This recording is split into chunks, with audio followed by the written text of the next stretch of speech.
내가 행한 것 같이 너희도 행하라 는 제목으로 함께 말씀의 은혜를 나누겠습니다. 군사부일체라는 말이 있죠. 군사부일체 무슨 뜻입니까? 임금, 스승, 아버지는 하나다. 뭐 다른 말로 하면 아버지는, 스승은 왕과 같다. 또 왕은 우리 아버지요 스승이다. 그런 뜻이겠죠. 제자가 스승을 따르고 섬기는 것이 마땅합니다. 동서고금을 막론하고 스승이 제자를 섬기거나 따르는 일은 없습니다. 더군다나 2000년 전이라고 하면 우리의 역사로 치면은 고구려 전이에요. 가야 뭐 이럴 때입니다. 무슨 가야냐, 뭐 가야 농장이냐 그러실 분이 계실지 모르겠는데 엄청 옛날이에요. 그때 당시에 주인이 종을 섬긴다, 스승이 제자를 섬긴다, 있을 수 없는 일입니다. 중동 지역은 사막이기 때문에 이렇게 샌들을 신고 다니는 당시의 문화로서는 발이 굉장히 쉽게 더러워졌어요. 그래서 자주 씻어야 했습니다. 누가 씻겨주는가 하면은 종이 주인의 발을 씻겨주는 것이죠. 다시 강조하지만 주인이 종을, 스승이 제자를 섬기거나 따르거나 씻겨주는 일은 없습니다. 이 세상에 대감마님이 돌쇠의 발을 씻겨준다는 일은 들어본 적도 없고 상상할 수 없는 일이에요. 그런데 오늘 제자들과 함께 식사를 하시던 예수님이 벼란간 웃옷을 딱 벗고 허리에 수건을 딱 동여 매고 제자들의 발을 씻겨주기 시작합니다. 여러분, 옷을 벗고 허리에 수건을 찬 이 모습 자체가 당시 종이 하던 모습이에요. 그렇게 행했던 자체가 내가 지금 너희들의 종이다 라는 모습을 보여주고 있는 것이죠.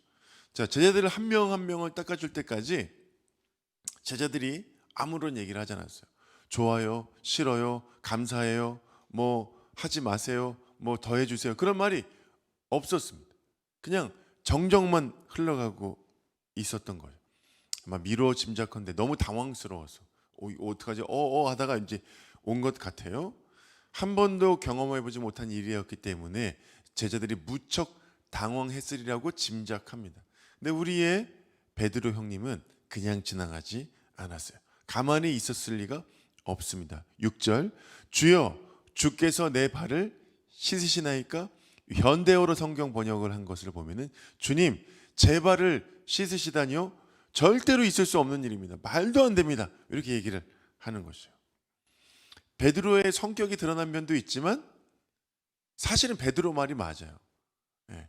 선생님이 제자의 발을 씻기다니요? 말도 안 됩니다. 뭐 이런 문화도 아니고 본 적도 없고 경험한 적도 없고 상상한 적도 없습니다. 이러면 안 되죠. 다른 제자들은 깜짝 놀라서 어니벙벙해서 하고 여기까지 왔지만 나 베드로만큼은 이러시면 안 됩니다. 제가 이걸 맡겠습니다. 제가 수지자이기 때문에, 제가 반장이기 때문에 이 일을 맡겠습니다 하는 역사적 사명을 가지고 흥분하고 있어요. 예수님이 다시 이야기하십니다. 베드로를 타일러요. 있잖아 베드로야, 네가 지금은 잘 이해를 알지 못하지만 나중에 되면 오늘의 이 사건을 기억하게 될 거야. 이럴 이유가 있어서 그래. 이해할 날이 올 거다. 예수님의 속과 뜻을 알 리 없는 베드로에게 예수님 말씀해 주심에도 불구하고 예수님이 뭐라고 하시든 간에 내가 생각했던 법이요 규범이요 문화에 의하면 이건 절대로 있을 수 없는 일이기 때문에 베드로가 강경하게 나갔어요. 절대로 안 된다고 얘기해요. 고집을 딱 피웁니다. 내 발을 절대로 씻지 못하십니다. 요한복음 13장 8절 현대어 번역, 안 됩니다 주님, 절대로 못 씻깁니다. 사랑하는 여러분, 저는 그런 생각을 해봤어요. 그렇다면 이렇게 펄펄 뛰는 베드로가 왜 처음에 첫 제자 씻길 때 이렇게 나서지 않았을까?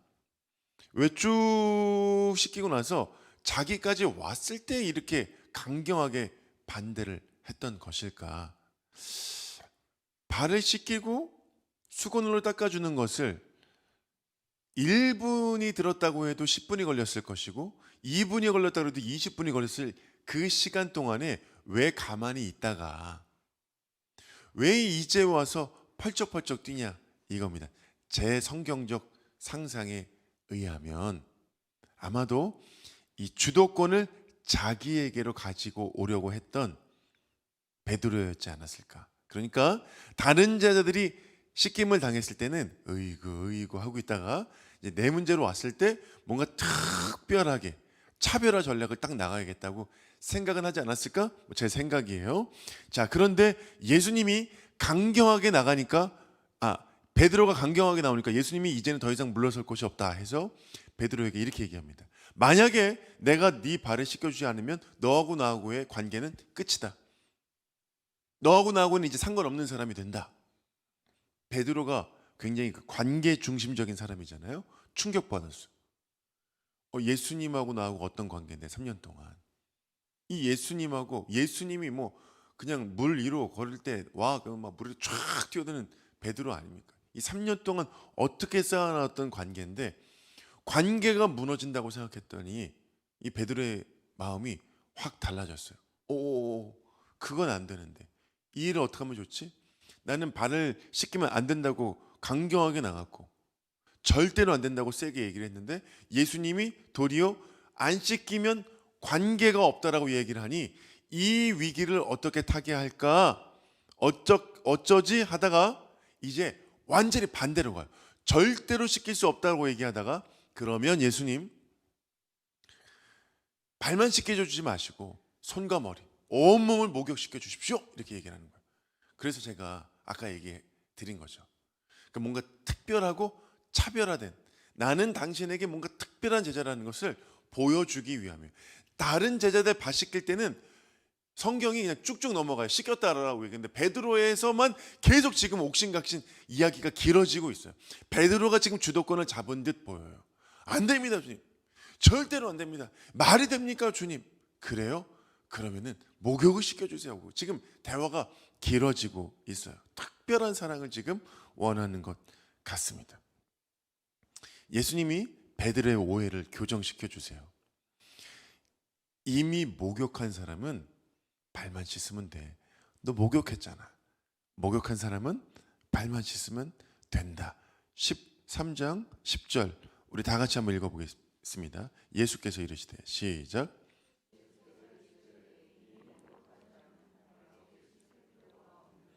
온몸이 깨끗하니라. 너희가 깨끗하나 다는 아니니라 하시니 여러분 목욕한 자들의 원어의 뜻은 씻김을 받은 자라는 뜻입니다. 그러니까 목욕을 한 게 아니라 목욕을 받은 것이고 씻은 게 아니라 씻김을 받은 거예요. 무슨 차이죠? 씻어준 주체가 따로 있다는 거예요. 누구죠? 예수님이 씻어준 자는 그런 뜻입니다. 주님이 씻겨준 자는 목욕을 시켜준 자는 더 이상 발을 씻을 필요가 없다. 예수님이 정결하게 하신 자는 은혜를 입은 자는 더 이상 온몸을 목욕을 받을 필요가 없다.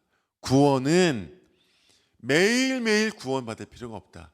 이미 구원받은 자는 매일매일의 더러워진 발만 회개하고 씻으면 된다라는 것이에요. 예수님의 십자가의 사건으로 인해서 너희는 이제 완전히 구원을 받게 되고 또 씻음을 받게 될 거야. 그러나 하나님의 나라의 완전한 영화로운 자로서 완전한 하나님 나라의 백성이 될 때까지는 발은 씻어야 돼. 그런 뜻입니다. 구속사적인 이야기를 하신 것이죠. 그리고 이게 이제 세족식을 하셨던 이유 첫 번째 구원받은 자 구원과 회개는 어떤 관계가 있는가에 대한 이야기이고요. 두 번째는 세족식에 대한 이야기를 오늘 본문 다시 옷을 갖춰 입으시고 제자들에게 하신 말씀입니다. 두 번째 뜻은 뭐냐? 행함이에요. 행함. 예수님이 제자들의 발을 씻겨주셨던 두 번째 이유는 행함입니다.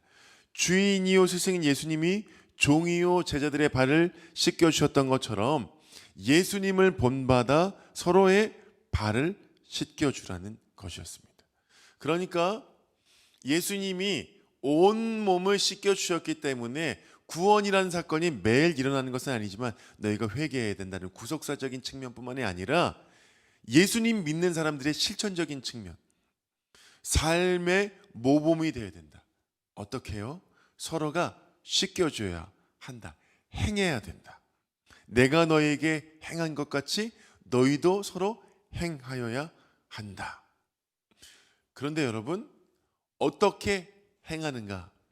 우리의 기준이 무엇인가 하면은 장기려 박사님이 아니고 요즘 기분 많이 하는 션, 그 사람이 내 삶의 목적이 아니고 목표가 아니라 누구죠? 예수님. 내가 행한 것 같이 너희도 행하라.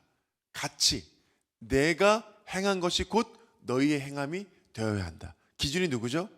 예수님입니다. 그러면 예수님이 어떻게 하셨는데요? 예수님이 어떻게 세족식을 하셨죠? 여러분이 지금 사랑하는 남편의 아내의 발을 씻겨준다고 생각해 보겠습니다. 자, 그럼 뭘 해야 됩니까? 이제 말씀해 보십시오. 물을 떠와야 됩니다. 어디에다가요? 대야에다가. 그래서요. 확 버버려요? 떠왔어요. 이제 어떻게 해요? 내려놓고, 그 다음에 무릎을 꿇고 양말을 벗기고 발을 거기다가 담그고 씻겨주죠. 몸을 숙이고 손을 내밀어 무릎을 꿇고 씻겨주어야 하는 것처럼 내가 주인이고 스승인데 너희에게 고개를 숙이고 무릎을 꿇고 손을 내밀어 씻겨주었던 것처럼 너희도 이와 같이 하라는 것이요. 무슨 뜻입니까? 만나는 사람마다 발을 씻겨주라는 얘기인가요? 상대의 더러운 점을, 상대의 결정적인 결점을, 상대의 추함을, 상대의 죄를 덮어주고 씻어줘라. 서로 위로하고 격려해줘라. 힐난하고 손가락질하지 말고 서로 격려하고 사랑하고 덮어주고 하나가 되라는 것입니다. 사랑하는 여러분, 발은요 서서 씻어줄 수가 없어요. 상대의 발을 씻겨주려면 반드시 무릎을 꿇어야 합니다. 우리가 종의 자세를 취하지 않으면 안 돼요. 그러니까 상대를 용서해주고 씻겨주기 위해서는 내가 숙이고 무릎을 꿇어야만 가능한 것이요. 이게 그 인간사에 가능한 것인가? 불가능에 가깝죠. 왜냐하면 사람은 자기 중심대로 살기 때문에 그렇습니다. 더더군다나 나에게 잘못을 한 사람, 더더군다나 내가 잘못이 없는데 나를 억울하게 한 사람을 내가 무릎을 꿇는다. 그 앞에서 있을 수 없는 일이죠. 예수님이 무릎을 꿇은 제자들, 그 당사자들이 누구냐 하면은 제일 먼저 배반한 사람, 가룟 유다, 베드로, 뭐 이런 사람들에서 다 도망갈 사람 앞에서 그 전날 행하셨던 것이 발을 씻겨주신 것이, 무릎을 꿇는 것이었고 고개를 숙이는 것이었어요. 그리고 너희들도 이와 같이 살라고 하셨습니다. 왜냐하면 섬기는 삶이 복된 삶이라고 하셨기 때문에 그렇습니다. 여러분, 아무리 씻어줘도 배신할 사람이 있습니다. 가룟 유다처럼 그래요. 예수님 알고 그러셨어요. 모든 제자들의 발을 씻겨주셨지만 제일 먼저 가룟 유다의 배신을 당하시고 그리고 모른다 할 베드로를 알고 계셨어요. 근데 우리가 왜 이렇게 해야 하죠? 우리가 무릎을 꿇는 그곳에 예수님이 계시기 때문에 그렇습니다. 우리가 고개를 숙이는 그곳에 예수님이 계시기 때문에 그렇습니다. 우리가 지는 그 십자가에 예수님이 계시기 때문에 그렇습니다. 그러니까 우리가 예수님을 만나기 위해서는 고개를 숙여야 하고 무릎을 꿇어야 하기 때문에 그래요. 예수님은 그때나 지금이나 낮은 곳에 계시기 때문에 그렇습니다. 사랑하는 우리가 교회입니다. 성도 여러분, 여러분이 우리 동산 교회와 함께 하면서 어떻게 어떤 마음가짐으로 어떤 일을 하고 계시는지 목사가 듣고 있습니다. 정말 감사해요. 목사는 다 듣고 있습니다. 참 감동이고 뿌듯한 이야기들이 전달되고 있습니다. 감사합니다. 특별히 우리 동산교회가 어떻게 보면 시작했다고도 볼 수 있고 본격적으로 시작하기 전이라고도 할 수 있는데, 미리 예배를 통해서 우리의 마음을 모아서 그날의 헌금을 원곡동 교회에 어떤 분이 계시는지 어떤 일을 하시는지 우리가 잘 알지 못하지만 그 이웃을 향해서 우리가 모든 마음을 다 그분들께 드리겠습니다. 하나님께 드리는 마음으로 우리가 전달해야죠. 목사님이 어떤 반응이셨냐면 감사의 반응이 아니라 황당의 반응이었어요. 오늘 제자들처럼 이게 도대체 무슨 일입니까? 개척교회가 개척교회를 돕다니요 하고 너무 당황스러우셔서 한 걸음에 달려오셔서 이런저런 이야기를 나누고 가셨거든요. 기쁘고 감사하다기보다는 아직도 너무 당황스럽고 이런 일이 왜 우리에게 주어졌을까, 이런 마음이시라는 것이에요. 저는 그 첫 시작이 우리 동산교회가 나아가야 할 방향을 예수님이 우리에게 정해 주셨다고 생각해요. 교회가 있어야 할 이유를 예수님이 말씀해 주셨다고 생각해요. 그 첫 단추를 저는 잘 끼웠다고 생각합니다. 그런데 여러분, 교회가 잘했다가 아니라 우리가 교회잖아요. 그 섬김이, 그 이야기가 계속 쓰여져야 된다고 믿습니다. 여러분의 가정에서, 여러분의 일터에서 행함, 예수님이 행한 것 같이 너희도 행하라 하였던 그 행함이 여러분의 교회의 이야기를 통해, 여러분이 교회시잖아요. 여러분이라는 교회의 이야기를 통해 계속해서 흘러가기를 주님의 이름으로 축복합니다. 야고보서 1장 27절에 보면 하나님 아버지 앞에서 정결하고 더러움이 없는 경건은 곧 고아와 과부를 그 환난 중에 돌보고 또 자기를 지켜 새 속에 물들지 아니하는 그것이라 말씀해 주셨는데요. 우리 이 마음을 새기면서 우리 이 시간 찬양하고 기도하겠습니다.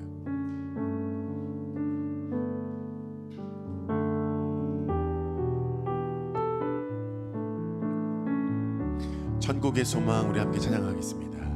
전국의 소망 품은 당신은 주님 앞에 설 바로 당신은 그의 편지로 이 땅에 보내신 주의 손과 발 작은 예수. 주님 앞에 선, 주님 앞에 선 흠없는 경건은 고아와 과부를 위해 삶 나누는 것, 주 이름으로 사랑을 전할 때 아름다운 주의 나라 이뤄지네. 전국의 소망,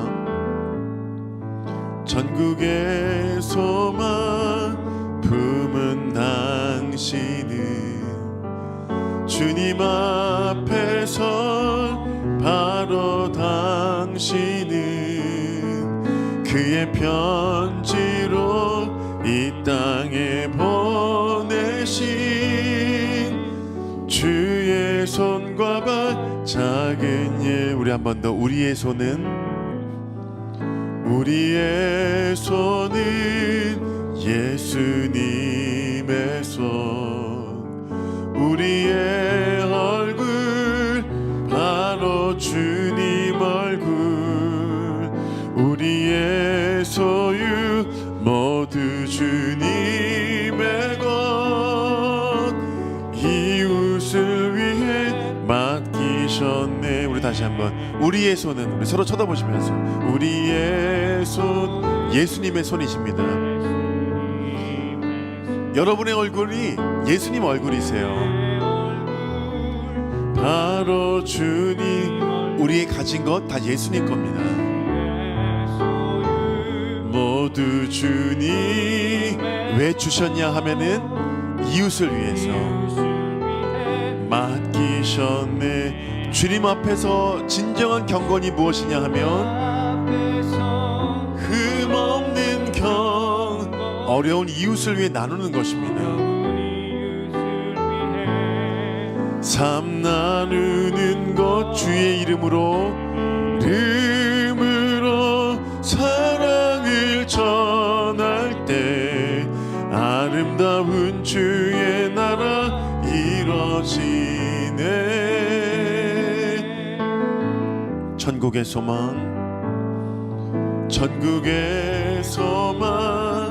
품은 당신은 주님 앞에서 바로 당신은 그의 편지로 이 땅에 보내신 주의 손과 발 작은 예수. 우리 다 같이 기도하겠습니다. 예수님의 얼굴이요 예수님의 손과 발 되신 여러분, 우리의 행함도 예수님처럼 해야 할 줄로 믿습니다. 우리가 존경하는 어떤 사람 그 정도의 수준이 아니라 예수님이 행하신 그것이 우리가 행해야 할 일이라고 생각해요.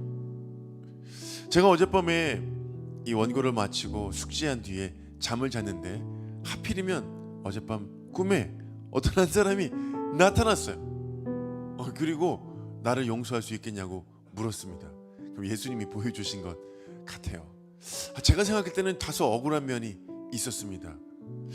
나는 잘못한 게 없는데 뭐 나보고 어떡하란 얘기지 이런 생각이 있었거든요. 근데 내내 그 생각이 떠나지 않는 거예요. 너가 억울하지만 무릎을 꿇을 수 있겠어? 고개를 숙일 수 있겠어? 그 내가 한 일인데 라고 얘기하시는 것 같았어요. 여러분은 어떠십니까?